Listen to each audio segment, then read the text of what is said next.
I think Dr. Atwal's consistency in modeling excellence is what sets her apart. What we're setting out to do is care for vulnerable people, care for all people. But we don't want to just care for a vulnerable population in the minimum standards. We want to do it in the best in the nation. And she just does all of this consistently all the time. If our mission is community and giving love to our patients, she embodies that.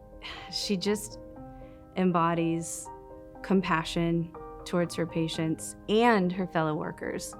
And that makes it really easy to work with her. And also, I know that any decision that she makes is going to be what's best for the patient. What makes Dr. Atwal particularly special is her compassion and commitment to the well-being of the teams she worked with, whether at the clinic or at the hospital. She is the first one to support members of the group who are dealing with loss or stressors. She spends the time and the energy to develop these relationships so that she is receiving the trust and the love of the staff. Whether you're a cardiologist, a subspecialist, a hospitalist, a patient, a staff member, she treats the housekeeper and the respiratory therapist with the same dignity she treats the CEO of the hospital. I think medicine in general is not about any one individual. It really is about the team, because if you're a great doctor, you're a great doctor because of the people around you.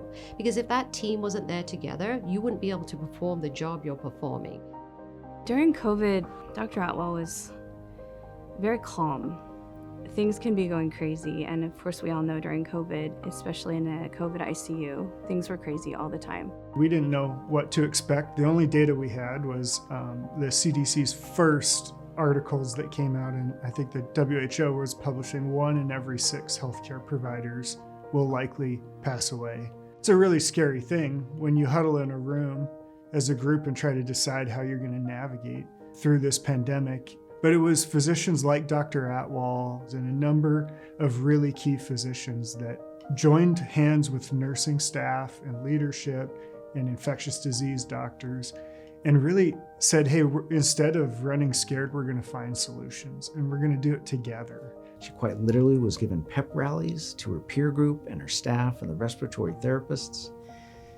Everyone at one point was afraid that they or their buddy at their shoulder was going to be the one who died. But she let us know that we would do it together and we'd protect each other.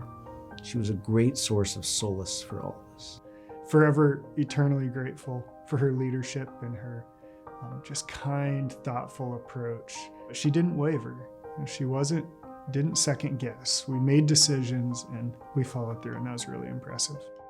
I'm of the Sikh faith, and Sikhism is basically about belief in one God, belief in equity for all people, and a belief in service to humanity. And those were my guiding principles when I was growing up, and those are my guiding principles to this very day. And so I think I'm blessed and very lucky to have found a career where I can apply those basic disciplines. So for me, it's very rewarding, and that's why I don't think of work as work. For me, it's just an extension of my life experiences that allows me to practice the principles which I guide my life with.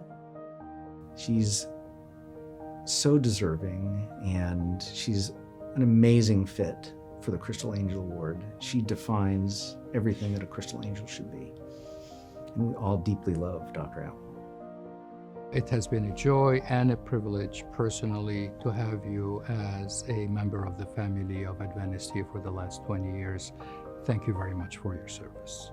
Thank you for amazing leadership, for inspiring us all, for your kindness, for your thoughtfulness, for your sense of humor and your joy in your work. Thank you for showing us what it should look like. Dr. Atwal, you're everything that humans were made to be.